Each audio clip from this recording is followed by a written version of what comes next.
Hey everybody, Brian here, back with what I picked up over the past month. So we'll get started here. Picked up for the Super Nintendo, Nosferatu, and a late release you can tell by the ESRB rating, KA, right there in the corner. I remember seeing this in GamePro. It's basically like a Castlevania side-scroller, but instead of using weapons, you use like your fist to fight everything. So happy to have it. The big game I got, minus the one I'll show here. But for me, it's huge. Dragon Warrior 4, I've been looking for this for a long time to complete my Dragon Warrior series on the NES. I have 1, 2, 3, and now 4. Very strong feelings for this game. I rented it from a friend growing up. Loved it to death. Very late release NES game, 1992.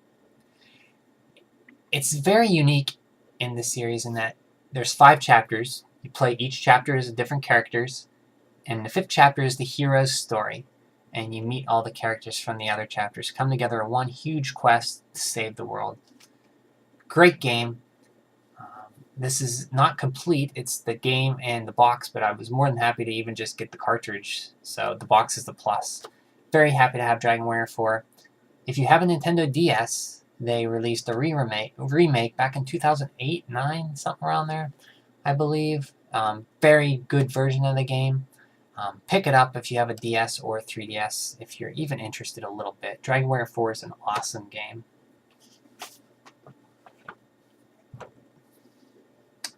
Also, Ukulele came out about 3 years ago or so, maybe less, about 3 years. Playtonic was created.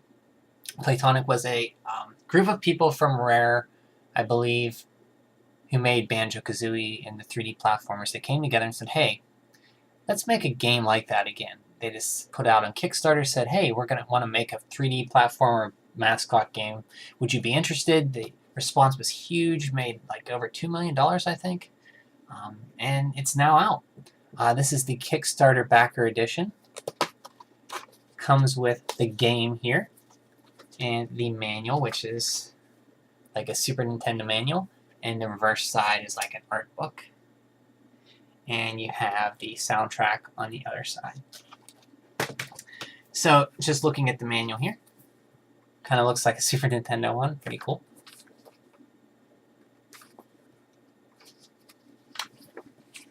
Some of the characters. What we got here. Locations, moves. And then we're getting into the art book here. Art of Ukulele.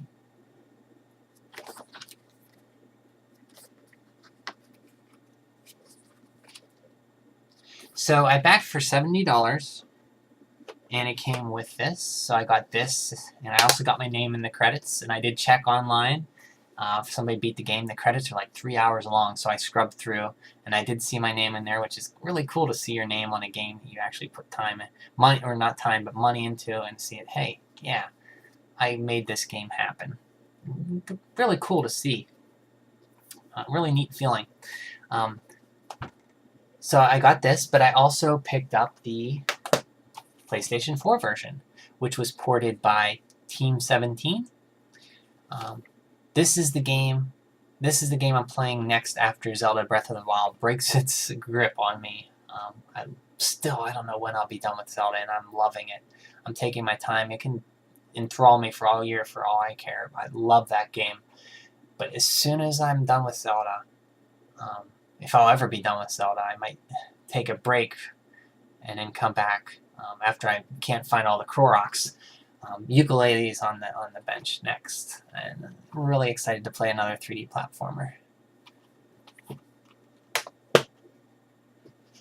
Also, we have Guacamelee Super Turbo Championship Edition. I played this game on the Wii U when it was released a few years ago. Loved it. The art style was great. The music was great. It's a Metroid exploration type game where you start off and you get powers to go to other places to get more powers, and you get stronger, fight more people, more enemies, and get stronger. And you get a sense of progression by doing that, which is why I like the Metroid games and those exploration type adventure games. Guacamelee is a cool take on that. It's like a lucha libre wrestler is your main character in Mexico. A very cool art style to it. And this game was $9 on GameStop's website plus shipping. And it comes with like they released like, it's called the Game Trust, and they released like a few other like indie box. Through indie box, they released some actual physical copies of the game. So in the game, you have the soundtrack and the game itself, and you have an instruction manual, pretty thick. And the game itself comes as a Steam download, and also, I think it's a Steam download, and also you get a physical DRM-free executable file on the disc you can copy and run. So you don't need Steam like a lot of physical games. Just give you a Steam download. This is actually a physical executable that you can run without Steam.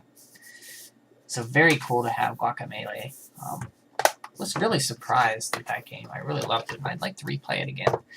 There's just so many other games, you know. But if you haven't played Guacamelee and you like Metroid and those type of games, yeah, give it a shot. You probably will like it. I mentioned Mediacom toys before. I showed in my video the one of the old 8-bit Link, and there was one with the Super Mario, old style Super Mario. This is another one. This is Super Mario Brothers U. This is Fireball Mario here. Fireflower Mario, sorry. And these are also on sale at GameStop for like $5, I think. So I picked up this one. And from New Super Mario Brothers Wii, you have Super Mario.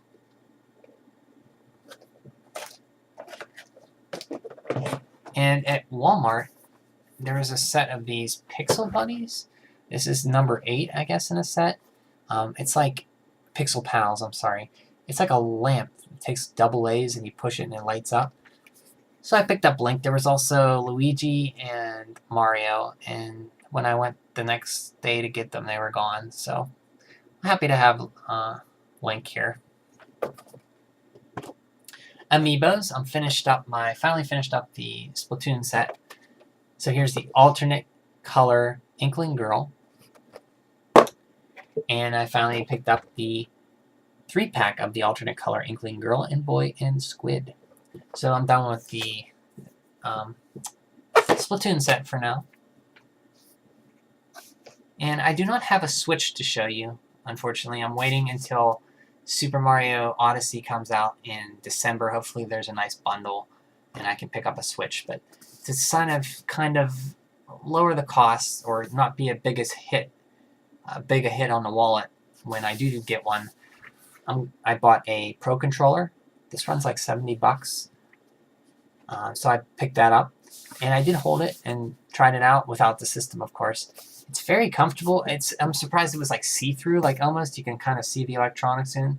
The control sticks are like alternate now instead of on the top, which is since I don't play a lot of 360, I think that's how the 360 was. It's like that, I guess. So yeah, here's a 360 controller.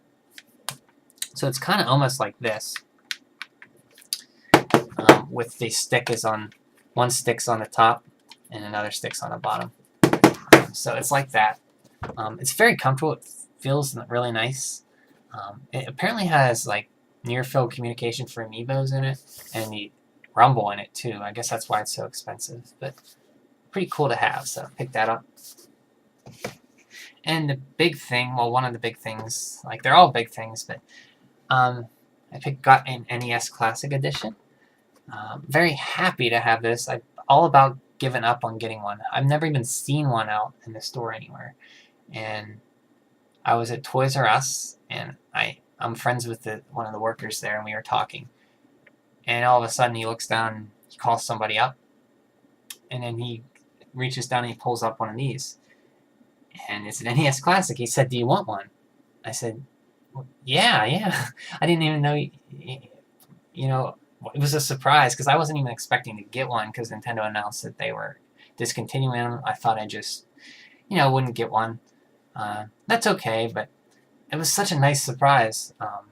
And then I asked him about it. Did he get one? He said, yeah, he finally got one. He gave the other one to a worker, and I said, well, did you get a whole, like, how many did you get? He said, we got a case in, but of the case, most of them were claimed by employees, and these last ones here, This one, he gave one to another employee. So I think I got the last one before they were even put out on the floor. So I'm very fortunate to be at the right place at the right time and know somebody so nice like that to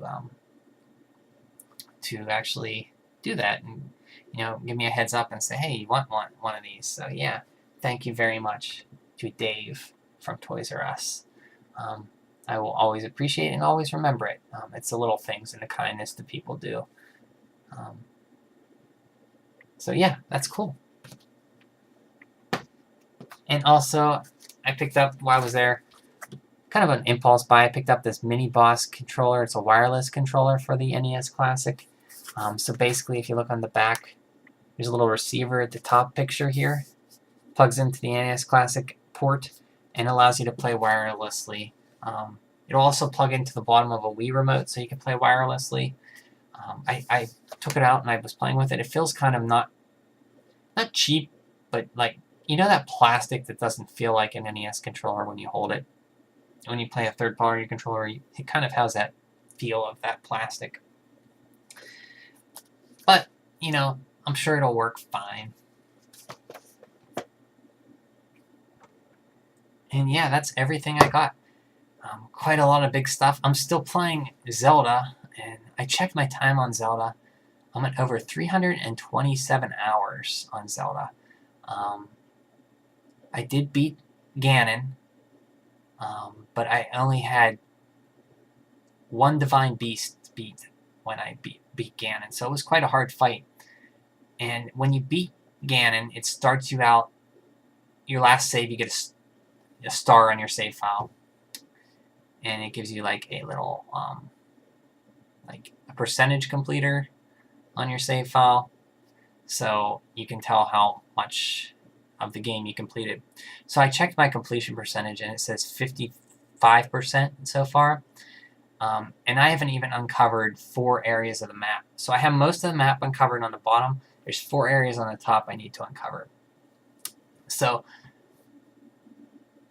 when I go to a place in Zelda, I explore everything without, even if I'm at the see the tower, I explore everything. Like, I don't want to unlock the tower to map, because I kind of like going blind and just seeing like what's over here without seeing the map. And when I get everything I want to without the map, then I go to the tower and unlock it. So it takes me a while to complete an area.